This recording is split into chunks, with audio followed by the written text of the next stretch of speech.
So Emma, could you tell me a little bit about your brother John and what happened the day he died? Yeah, well, it was on the 15th of October 2008. John was in a tie in County Kildare, and he was down there. He was collecting his welfare check, so he went down there and picked up his money. So he's waiting on the bus. So in the meantime, he bought himself a pair of runners. And so he was waiting on the bus to come back to Dublin because he was working with his brother-in-law Declan the next day. So he actually missed his bus. We have footage of that. He missed his bus by seconds, so that's how he got the train. He ended up getting the train up to Dublin City from a tie. So he gets to Dublin, and for whatever reasons, he ends up down in Dublin Docklands, and that's where he's heard screaming and shouting for help, and he dies in Dublin Docklands that night. So when we got the call on the the guards actually came down to my mother's home Thursday afternoon to tell us that John had passed away in Dublin Docklands. My mother was like, what happened? And they said, well, there was one phone call on the night of screaming and shouting at the Docklands, and we went there. They threw him a rope and he couldn't catch it, so he went under. So things continued on, and his body wasn't released until a week later. They advised us not to have they advised us not to view John, to identify him. And they said they'd do it through records, and they would take pictures of his tattoos, and he had a birthmark as well, so we could obviously say that was him. But we never got any of those pictures, and we don't know whether they got the dental records. So really, when you think about it, we were burying someone without a formal identification. So anyway, in the funeral home on the Wednesday before John was buried, my mum insisted that she have a look at her son, to say goodbye.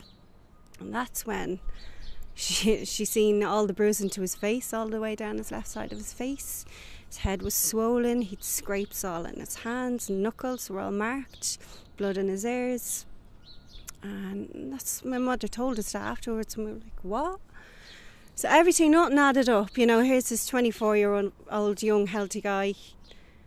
He had everything to live for. He was going to Australia, and he's ending up in a canal, and we've no explanation as to why. We were never told anything. It was like, John's dead, that's the end of it, you'll have to wait for the inquest. And then every time we rang the guards, saying, well, what about his clothes? Did you get CC footage? Who was he with on the night? Well, like, what's going on here, Oh, no, there's nothing suspicious, all this. We were being fobbed off. So after John was buried, so we started looking for his clothes, because we were never given his clothes back. And there was a lot of running around and ringing around. Nobody seemed to know what happened to his clothes.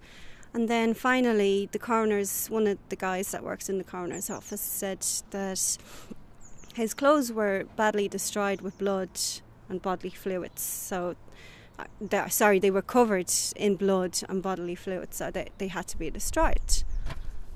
We didn't get to see his clothes, so that would scream something happened. Why is his clothes covered in blood? And then he's marked all over his face. We were told there was no marks. They're advising for a closed coffin. It just screamed something happened. And we were like, okay, his clothes have been destroyed, right? Okay, so where's his belongings? Where's his phone? Where's his money? Where's his new runners he bought that day? Where's his bracelet? They couldn't answer us. They didn't know. So you have this young guy who's dead. All his belongings are gone. His clothes are destroyed in blood, and he's dead. Something happened here. So we've done our own investigation, and to be honest, it looks like John was beaten up, robbed, and whatever happened, he ended up in that canal, and that's where he died. So the response on the night, we were told there was only one phone call, and that the guards turned up and they threw him a rope and he couldn't catch it, so he went under. So after all this had gone on, we started investigating ourselves, because we were being ignored. So we went, myself and my sisters went around the apartments because John died opposite a block of apartments. And it's a very different picture that the guards portrayed to us, because when we started talking to these residents, they were traumatised by the whole situation of what happened on the night. There was people out on their balconies screaming over because they heard John, and there's a big distance to where John died. John actually woke people up. They were like, it's double glazed windows and there's a good distance, so he was screaming loudly and for so long for help. So some of the residents, like there was 3 girls in particular, they were traumatised when they answered the phone to us and they brought us up to the apartment, and they were saying, oh we rang twice. There was so many residents that rang in that night, but yeah, we were told there was only 1 phone call. The whole night was chaos, absolutely chaos. Different story, so. Can you just tell me a little bit about the Gardaí on the night and what they did on the night and the time it took for them to respond to the calls? Right, well, we were told that the first call came in at 12:28 for saying that someone was shouting and screaming at Dublin Docklands. And we were told that 2 Gardaí arrived at 12:42, had a look around the area and went off because they didn't see or hear anything. And then they got radioed again to come back to the area because there was more calls coming in. So by the time they actually got back, see, they turned up to the wrong side as well. When it's Pacific, these residents know where they live, so they know the area and how to get to it. So they were very specific about where you go and how to get there. But they turned up on the wrong side anyway. So by the time they got around to the other side, it was 12:57, and they say they seen John in the water, and that's when they rang for fire services. And so fire services turned up just as John went under, and they couldn't find him. So I don't understand that, but anyway, the 5 of them stood there and watched him die, but yeah, fire services are right behind them. They get into the water and they can't find him. So yeah. And can you then just tell me a little bit about the lack of investigation following his death and the inquest? Yeah, well, we were ringing the police all the time saying, have you done this, have you done that? We were giving them stuff because at the time then we came across Billy Flynn. He's a private investigator. He's the one that actually uncovered the corruption up in Donegal with the McBurty family. So he came on board and he was helping us. So anytime we got any information, we were passing it on to the guards, but nothing was being done about it. We were ringing up every week saying, "Did you look into this?" And we were constantly being fobbed off. We were just an irritation. Don't be ringing us. So we were just doing everything, passing on the information, hoping that they would do something about it. But anyway, we had our inquest, and obviously they couldn't. They tried to portray that John had committed suicide. So let me go back to the night. All these residents that heard John crying for help, and they were ringing 999 and all that. When the guards came around to interview these residents, the girl, obviously, a lot of them were distressed over what happened because someone lost their life. So some of them were saying, what happened like? And the guards said, oh, it was suicide. Some people just don't want help. And that wasn't just to one resident, it was to a few. And not only that, like when John was taken out of the water the next day, a doctor has to come along and pronounce him dead. So this doctor turns up on the scene and has a two minute conversation with a sergeant, and then pronounces John dead by impression as suicidal death. So they tried to portray that John killed himself when there was no way in hell he killed himself. So the inquest ended up as it came out as misadventure. Can I just ask you where you're at now? Because obviously there was an inquest where the verdict was death by misadventure, but obviously you're saying that you don't believe that is the truth, and also you have issues with the guards and how this was handled, and at the very least it's incompetence by the guards, both on the night but also subsequently. So can you just tell me a little bit about where you're at now in trying to get justice for John?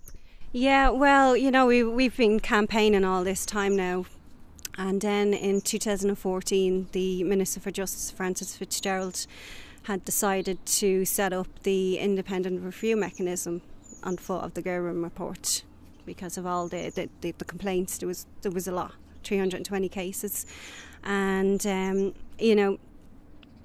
so I was contacted because I was living in Australia at the time, so I didn't know what was going on. So another person that I know, her sister's murdered, and she told me about it, and she was like, come on, get your case in. I was like, all right, Grant. So I wrote to the Minister for Justice, and what I did was I actually done a 2-page document, and I outlined only a small amount of our complaint, a small amount, but it was major points in the case.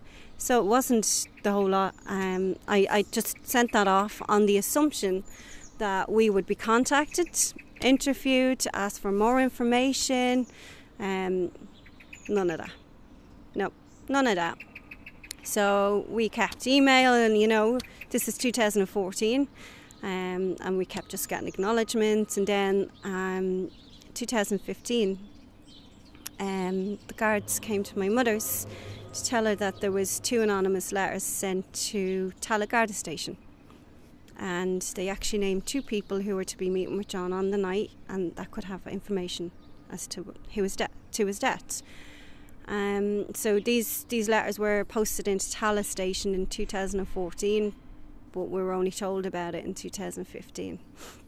So I was like, okay, can we have a copy of those letters? No. We were denied a copy of these letters. My sister Amanda was home at the time. She was living in Australia as well. So she went in and had a meeting, and she asked to see the letters, and they sat there with the letters and actually read them out to her. They wouldn't let her see them, take a picture or even take a copy of the letters. So that was fine. So we wrote to the Minister for Justice again, telling her about this new information. This is vital information. It's not 1 letter, it's 2. Somebody has sat down and wrote 2 letters saying the same information. So they obviously seen nothing was going on, so they thought they'd write another letter. So anyway, I emailed the minister and got nothing back. I emailed her again saying, I've emailed you previously on this date. This is vital information. This needs to be added to the panel review. This is more information. And acknowledgements, that's all I got. So we've been, again, ignored. This information hasn't been added, nothing. We've just been dismissed and ignored again.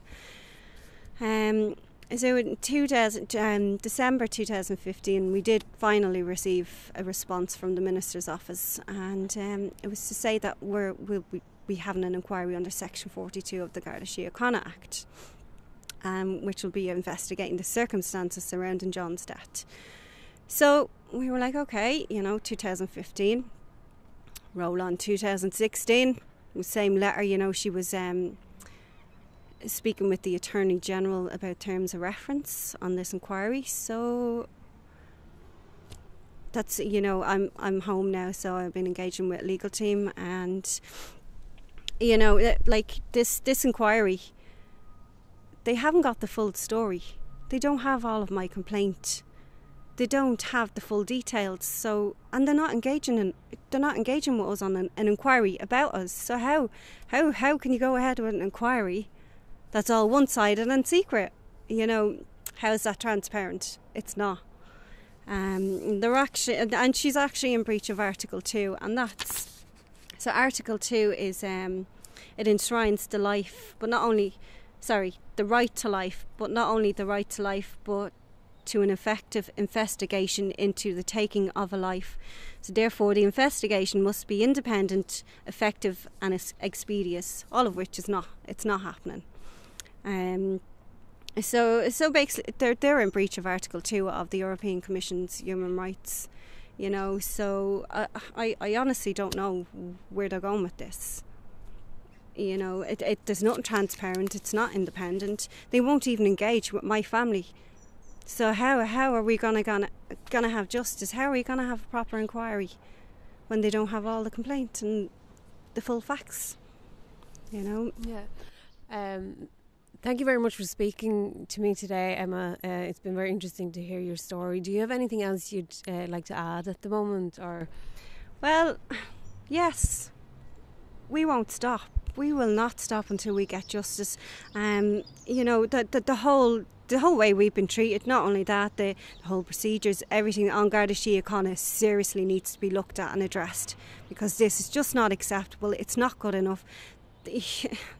It's not fit for purpose. None of it is, and it looks like the whole system is not fit for purpose. So, we won't stop.